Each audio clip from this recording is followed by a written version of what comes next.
Hello student, welcome to this video. अभ्यास प्रश्न पत्र 2023 कक्षा 12वीं हिंदी का सेट आ इस वीडियो में हम सॉल्व करेंगे। आप सबको पता ही है कि आपकी प्री बोर्ड की परीक्षा की तरह ही इस बार अभ्यास परीक्षा हो रही है, जो कि बोर्ड की परीक्षा की पहले हो रही है, ताकि आपकी तैयारी बेहतर हो सके। क्योंकि इस बार प्री बोर्ड परीक्षा नहीं हो सकी है, इसलिए आपको अभ्यास परीक्षा के लिए प्रश्न पत्र दिए जाएंगे, जिनको आपको सॉल्व करके रखना है, मतलब सॉल्व करना है, ताकि आपका अभ्यास बोर्ड परीक्षा का हो पाए। ठीक है, तो सेट आ है कक्षा 12वीं हिंदी का, इसमें हम आज इसका सॉल्यूशन देखने वाले हैं। इसी प्रकार से सभी सेट के आपको सॉल्यूशन चाहिए, कमेंट जरूर कर देना। जिस विषय के भी चाहिए वो आप कमेंट कर सकते हैं।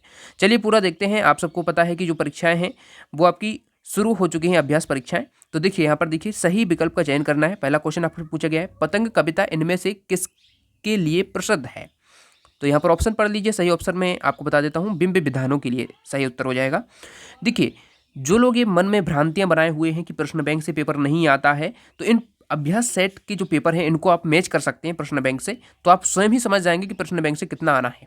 ठीक है, क्योंकि प्रश्न बैंक आपका एकमात्र ऐसा तरीका है जिससे यदि आप उससे पढ़ते हैं ना, तो बहुत अच्छे परसेंटेज आपके बनने वाले हैं, यदि बस पूरा कर लेना बस एक तरफ से उसको। ठीक है, तो इसमें फर्स्ट ऑप्शन का यानी कि फर्स्ट वाले का सा ऑप्शन हो जाएगा। कौन सा रस सहृदय के हृदय में उत्साह का संचार करता है? तो वीर करता है। बाजार दर्शन, ठीक है, वीर रस करता है। बाजार दर्शन पाठ का केंद्रीय भाव क्या है? उसका केंद्रीय भाव क्या है? बाजारवाद। वह अच्छा खेल, मतलब वह अच्छा खेला परंतु हार गया, ये वाक्य कौन सा है? तो ये संयुक्त वाक्य है, क्योंकि इसमें दो वाक्यों को मिलाया जा रहा है। अतीत में दबे पाँव, इसमें बताना है कि कोठार किसके काम आता है? तो अनाज जमा करने के लिए। इनमें से कौन सा पत्रकार का प्रकार नहीं है? तो पूर्णकालिक, अंशकालिक, फ्रीलांसर, ये सभी पत्रकार हैं। संवाददाता इसका सही उत्तर हो जाएगा। तुमने खालिस्तान को, तो इसमें भाषा हो जाएगा। भाषा को सहूलियत से बरतना कभी नहीं सीखा। श्रृंगार रस का अन्य नाम क्या हो जाएगा इसमें? तो रीति, श्रृंगार काल का, रस का नहीं है, श्रृंगार काल का अन्य नाम रीति काल है। काव्य में बिंब को, ठीक है, तो इसमें शब्द चित्त माना गया है। बाजार में एक जादू है। जब एक शब्द की पुनरावृत्ति हो तो पुनरावृत्त शब्द युग्म कहते हैं उन्हें। आप लोगों की देखा देखी सेक्शन की घड़ी भी सुस्त पड़ गई है। ठीक है, संपादकीय को अखबार की आवाज़ माना जाता है। ठीक है, तो इस प्रकार से ये आपके रिक्त स्थान हो जाएंगे। कविता के बहाने कुंवर नारायण से आप मैच कर लेंगे। महाकाव्य आपको हो जाएगा इसमें कामायनी। उसके बाद देखिए भक्तिन, महादेवी वर्मा। ठीक है, भक्तिन से आप मैच कर लेंगे महादेवी वर्मा। अर्थ के आधार पर वाक्य के 8 प्रकार होते हैं, ऐसे याद रखिए। अर्थ यानी आ 8 ऐसे। ठीक है, जूझ, जूझ किसने लिखा है? आनंद यादव। उसके बाद विशेष रिपोर्ट का प्रकार बैकग्राउंडर। ठीक है, इस प्रकार से मैच कर लेंगे। ये एक्स्ट्रा दिया हुआ है इसमें, ये दोनों एक्स्ट्रा दिए हैं। ठीक है, अब देखिए एक शब्द वाक्य में उत्तर लिखना है। राम की शक्ति पूजा कविता के रचनाकार कौन है? विस्तृत कलेवर वाले वाक्य को क्या कहते हैं? एकांकी में कितने अंक होते हैं? बद्री केदार के रास्ते कैसे हैं? गागर में सागर भरने का अर्थ क्या है? रोजी रोटी की तलाश में ऐशोधर पंथ को किसने शरण दी? HTML का फुल फॉर्म क्या है? इनके आंसर मैं आपको कॉपी में बताता हूँ, लिखित है मेरे पास। सत्य सत्य भी देख लीजिए, इनके भी आंसर देख लीजिए। इन सभी के आंसर मैं आपको कॉपी में बताता हूँ, और आगे के जितने प्रश्न हैं इनके सभी के सॉल्यूशन हम आपको कॉपी में बताते हैं। चलिए देखते हैं। ठीक है, ये आपको पेपर है पूरा, सेट ए है ये। ठीक है, और इसका सॉल्यूशन मैंने देखिए लिखित बनाया हुआ है। देखिए यहाँ पर देख सकते हैं, जो पहला सही विकल्प है जो मैंने आपको बता चुका है। ठीक है, ये सब मैंने बता दिया आपको, तो इनको आपको लिख लेना है। उसके बाद देखिए रिक्त स्थान भी मैंने बता दिए, जो सही जोड़ी हैं वो भी मैंने बता दिए। देखिए एक शब्द वाक्य में उत्तर का पहला का हो जाएगा सूर्यकांत त्रिपाठी निराला, दूसरा महाकाव्य हो जाएगा, तीसरे का एकांकी में एक अंक होता है। बद्री केदार के रास्ते जो हैं तंग हैं। थोड़े में ज़्यादा कहना, गागर में सागर भरना। ठीक है, यशोधर बाबू को किसने शरण दी थी? किशनदार ने दी थी। ठीक है, HTML का पूरा नाम क्या है? Hyper text markup language, HTML। ठीक है, सत्य सत्य में सभी सत्य हैं। ठीक है, इसमें आप इस प्रकार से कर सकते हैं, सभी सत्य हैं। प्रश्न 6 देखिए, अब जो पेपर है आपका, देखिए हम दिखा दूं मैं फिर से आपको। यहाँ पर देखिए, ये यहाँ से देखिए जो प्रश्न है आपके, प्रश्न आप एक बार देख लीजिए इनको। आपके पास PDF नहीं है इस पेपर का, तो आप टेलीग्राम को ज्वाइन कर लीजिए, वहाँ पर PDF भी मिल जाएगा। ठीक है, तो ये पेपर है, इसका सॉल्यूशन चलिए हम देखते हैं अब सीक्वेंस में। ठीक है, मैंने आपको पूरा PDF बना दिया है। इसका PDF डाउनलोड करना है तो वेबसाइट पे जा सकते हैं, वेबसाइट पर PDF भी मैं दे दूंगा। तो यहाँ पर देख सकते हैं प्रश्न 6 है आपका, नई कविता की 2 विशेषताएं एवं 2 कवियों के नाम लिखना है।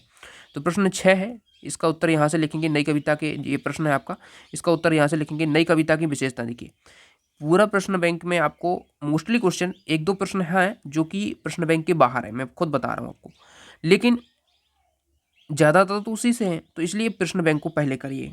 ठीक है, प्रश्न बैंक को एक तरफ से कर दीजिए, तो डेफिनेटली आपका बोर्ड का परीक्षा का जो पेपर है बहुत अच्छा जाने वाला है। क्षण का महत्व, शिल्पगत नवीनता, ये नई कविता की जो विशेषताएं हैं यहाँ पर देख लीजिए, इसमें से 4 दी गई हैं, कोई 2 या 3 आप जरूर कर लें। ठीक है, उसके बाद देखिए प्रश्न 6 का जो अथवा वाला है, और ठीक है अथवा वाला है, तो इसमें देखिए पूछा है प्रगतिवादी काव्य की प्रमुख विशेषताएं लिखिए। ठीक है, मैं अथवा से आंसर दे रहा हूँ ताकि आपको अच्छे से प्रैक्टिस करनी है, क्योंकि आपके पेपर में कौन सा प्रश्न आए आपको सभी कर लेनी चाहिए। ठीक है, तो उत्तर देखिए, इस काव्य में रूढ़ि एवं बंधनों का विरोध एवं उनके उन्मूलन का प्रयास है। तो इसमें पूंजीवादी अर्थव्यवस्था के प्रति विद्रोह एवं असंतोष के स्वर हैं। ठीक है, तो इस प्रकार से देख लीजिए, यहाँ पर ये हो जाएगा। प्रश्न 7 का उत्तर देख लीजिए, प्रश्न 7 का उत्तर यहाँ से हो जाएगा। ठीक है, अब इसमें काफ़ी सारा लिख दिया है मैंने, लेकिन आपको करना क्या है, इसमें आपको करना तो देखिए 2 नंबर के हिसाब से यहाँ से लिख सकते हैं, जहाँ आग है वहाँ शीतलता नहीं मिल सकती, आग का गुण है तपन देना, अतः तपन में शीतलता यानी ठंडापन नहीं मिल सकता। लेकिन यह पंक्ति कवि के विद्रोह को व्यक्त करने के लिए बड़ी उत्तम जानी जाती है। तो ये पंक्ति कौन सी थी, तो देखिएगा यहाँ पर ये पंक्ति थी, शीतल वाणी में आग होने का क्या अभिप्राय है, इसका भी हमने आंसर देखा था। ठीक है, आगे के प्रश्न भी देख लीजिए, इसका आंसर देखते हैं। तो ये प्रश्न 7 का देख लीजिए, यहाँ पर हो जाएगा, और इसका अथवा वाला है। देखिए प्रश्न 7 का जो अथवा है और वाला है, इसमें पंथी इसलिए जल्दी जल्दी चलता है कि दिन ढलने से पूर्व वह अपनी जगह या मंजिल पर पहुंच जाए, वह दिन ढलने से पूर्व मंजिल पर पहुंचना चाहता है। तो प्रश्न 7 का अथवा वाला देख लीजिए। प्रश्न 8 है, प्रश्न 8 में क्या पूछ रहा है हमसे, 2 खंड काव्य और उनके रचनाकारों के नाम लिखना है। ठीक है, खंड काव्य लिख सकते हैं आप, जैसे पंचवटी मैथिली शरण गुप्त का है, पथिक रामनेत्र त्रिपाठी का है, सुदामा चरित नरोत्तम दास का है। ठीक है, भस्मासुर नागार्जुन, तो इसमें से कोई 2 या 3 जरूर कर लें। ठीक है, तो ये आपके हो जाएंगे खंडकाव्य उनके रचनाकार। प्रश्न 8 हमसे पूछ रहा है, प्रश्न 8 का देख लीजिए। इसमें हमसे पूछा गया था कि इसमें आपको बताना था कि अच्छा, इसमें बताना था ओज रस युक्त कविताओं के गुण बताना था। ठीक है, इसका आप देख सकते हैं, इस प्रकार से हो जाएगा। ठीक है, प्रश्न 9 देख लीजिए, संदेह अलंकार की परिभाषा लिखना है। तो देखिए प्रश्न 9 का हो जाएगा संदेह अलंकार, इस प्रकार से उदाहरण भी देख सकते हैं। सारी बीच नारी है कि नारी बीच सारी है, कि सारी ही की नारी है कि नारी ही की सारी है। ठीक है, तारे आसमान के हैं, आए मेहमान बनी, केसों में निशाने, मुक्तावली सजाई है। तो संदेह अलंकार यहाँ पर हो जाएगा। उसके बाद देखिए प्रश्न 9 का अथवा है लक्षणा शब्द शक्ति। ठीक है, तो आपको देख लेना लक्षणा शब्द शक्ति की जो उदाहरण भी है, इसका भी देख लीजिए और क्या होती है।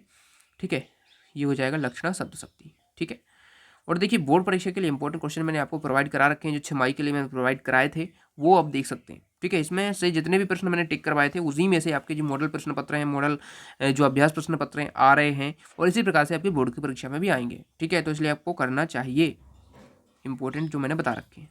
ठीक है, चैनल को जाइए, चेक कीजिए, 6 परीक्षा के लिए इंपॉर्टेंट है, वही है, वही आपकी वार्षिक में भी है, पूछे जाएंगे, बोर्ड में पूछे जाएंगे। ठीक है, वही है, तो वो उसको जरूर कर लेना। प्रश्न 10 कह रहा है निबंध की परिभाषा लिखिए और निबंधकारों के नाम भी लिखना है, उनका निबंध भी लिखना है। तो निबंध की परिभाषा देखिए बाबू गुलाब राय के अनुसार दी है यहाँ पर। देखिए निबंध उस गद्य रचना को कहते हैं जिसमें एक सीमित आकार के भीतर किसी विषय का वर्णन या प्रतिपादन एक विशेष निजीपन, स्वच्छंदता, सौष्ठव और सजीवता और आवश्यकता, संगति और संबद्धता के साथ किया गया हो। ठीक है, प्रमुख निबंधकार और उनके निबंध देख लीजिए। रामचंद्र शुक्ल का चिंतामणि हो जाएगा, विचार भी थी। मालूम कुंद गुप्त हैं, उनका है शिव शंभू के चिट्ठे और खत। प्रताप नारायण मिश्र के हो जाएंगे नवनीत, खुशामद आप। इनके सभी के इनके निबंध भी हो जाएंगे, ये निबंधकार भी हो जाएंगे। ठीक है, प्रश्न 10 कह रहा है हमसे अथवा वाला है, इसमें द्वितीय युग के गद्य की विशेषताएं लिखना है। ठीक है, तो ठीक है, पेपर आपके पास नहीं है तो डाउनलोड कर लेना। ठीक है, टेलीग्राम पे चाहिए, वहाँ पर मिल जाएगा। सेट ए है, ये ध्यान रखना, सेट ए है। ठीक है, अब सेट बी का भी आपको सॉल्यूशन चाहिए तो कमेंट कर दीजिए, सेट बी का हम हिंदी का भी आपको दे देंगे, अन्य विषय की भी आपको चाहिए कमेंट जरूर कर देना। ठीक है, देखिए इस युग के गद्य की भाषा परिष्कृत प्रधान है, इस युग के गद्य की शैली आलोचनात्मक है, तो इस प्रकार से आपको कर लेना है। प्रश्न 11 देख लीजिए, लेखिका के अनुसार भक्तिन के जीवन का परम कर्तव्य क्या था।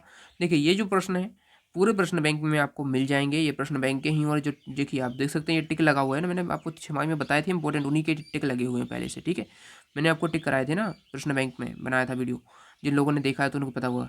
देखिए एक भी प्रश्न ऐसा नहीं है जो मैंने टिक कराए ना हो, एक आध प्रश्न है मैं बोल रहा हूँ, लेकिन लगभग सभी प्रश्न जो मैंने टिक कराए थे वही आए। ठीक है, परचेजिंग पावर से लेखक क्या आशा बताना है, तो देखिए इस प्रकार से हो जाएगा परचेजिंग पावर, इसको स्क्रीनशॉट कर लेना। उसके बाद देखिए प्रश्न 12 है संदेहवाचक वाक्य की परिभाषा। ठीक है, और उदाहरण देना है। देखिए संदेहवाचक वाक्य क्या होता है, जिनमें संदेह संख्या के साथ बात करते हैं। ठीक है, अनुमान लगाया जाता है कि वह होने की संभावना है, जैसे आज वर्षा हो सकती है, इसमें संदेह है, तो ये संदेहवाचक वाक्य हो जाते हैं। प्रश्न 12 हो जाए, प्रश्न 12 का अथवा देख लीजिए, 36 शब्द से कहते हैं, उदाहरण से लिखना है। ये हो जाएगा प्रश्न 12 का। प्रश्न 13 देख लीजिए, राजभाषा की विशेषता लिखना है। ठीक है, तो इसकी विशेषता इस प्रकार से, सरकारी कामकाज की भाषा होती है, क्षेत्रीय भाषा ही राजभाषा होती है। जैसे महाराष्ट्र है, महाराष्ट्र की मराठी है ना, ऐसे ही, लेकिन अपनी मध्य प्रदेश की तो हिंदी ही है।